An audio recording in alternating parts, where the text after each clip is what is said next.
जय माता दी, जय माता दुर्गा।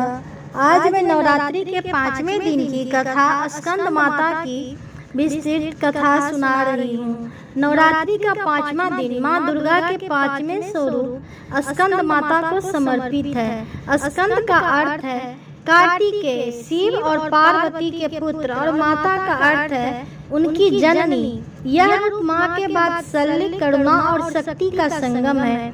देवी पुराणों में वर्णन है कि जो साधक इस दिन श्रद्धा पूर्वक स्कंद माता की उपासना करते हैं उसे न केवल संसारिक सुख संपत्ति प्राप्त होती है बल्कि मोक्ष और आत्मज्ञान की प्राप्ति भी होती है।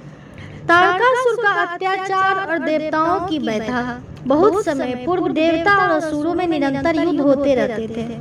असुरों में तारकासुर नाम का एक असुर था जो अत्यंत बलवान और पराक्रमी था। उसने घोर तपस्या करके भगवान ब्रह्मा को प्रसन्न किया। ब्रह्मा ने कहा, वत्स वर मांगो। तारकासुर ने बुद्धिमानी से कहा, मुझे ऐसा वरदान दीजिए कि केवल भगवान शिव के पुत्र के हाथों से ही मेरा वध हो सके। ब्रह्मा ने कहा, तथास्तु। अब समस्या यह थी कि उस समय भगवान शिव तपस्या में लीन थे और विवाह का कोई भी प्रश्न नहीं था। तारकासुर ने इस वरदान का लाभ उठाकर तीनों लोकों पर अपना अधिपत्य जमा लिया। इंद्रलोक पर कब्जा कर लिया, देवताओं को अपमानित किया, ऋषि मुनियों की तपस्या भंग करने लगा। देवता भयभीत होकर ब्रह्मा, विष्णु और महेश के पास पहुँचे और अपनी व्यथा सुनाई।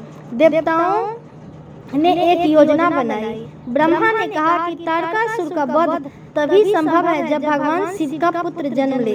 इसके लिए शिव पार्वती विवाह आवश्यक है। यह सुनकर सभी देवता माता पार्वती के पास पहुँचे।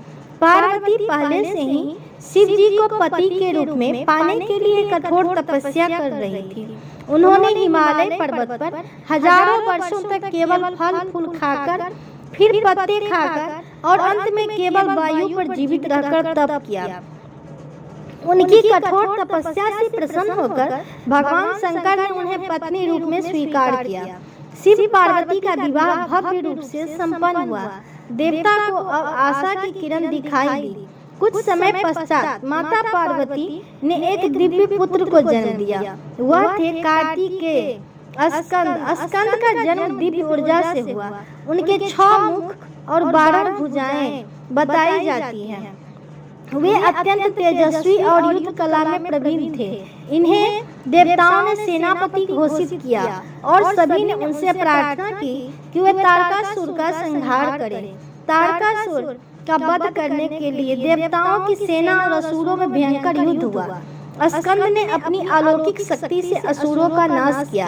अंत में उन्होंने तारकासुर का वध किया और देवताओं को उसके आतंक से मुक्ति दिलाई। इस महान विजय के कारण देवताओं ने माता पार्वती की स्तुति की और कहा कि हे देवी, आपके स्कंद को जन्म दिया, आपने ही हमें तारकासुर के भय से मुक्त किया है। आप ही हमारी रक्षक और पोषक हैं। आप सदैव कल्याण करते रहना। इसी कारण माता पार्वती को स्कंद माता के नाम से जाना जाता है।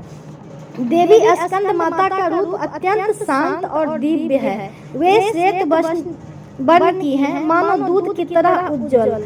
वे सिंह पर आरूढ़ होती हैं, परंतु कई बार उन्हें कमलासन पर भी विराजमान बताया गया है। इनके 4 हाथ हैं, 2 हाथों में कमल के पुष्प, 1 हाथ में पुत्र स्कंद और चौथा हाथ वरद मुद्रा में। इनके मुख पर मातृत्व की मधुर आभा रहती है। इनके स्वरूप को देखकर साधक का मन एकाग्र हो जाता है और वे हृदय में शांति का अनुभव करते हैं।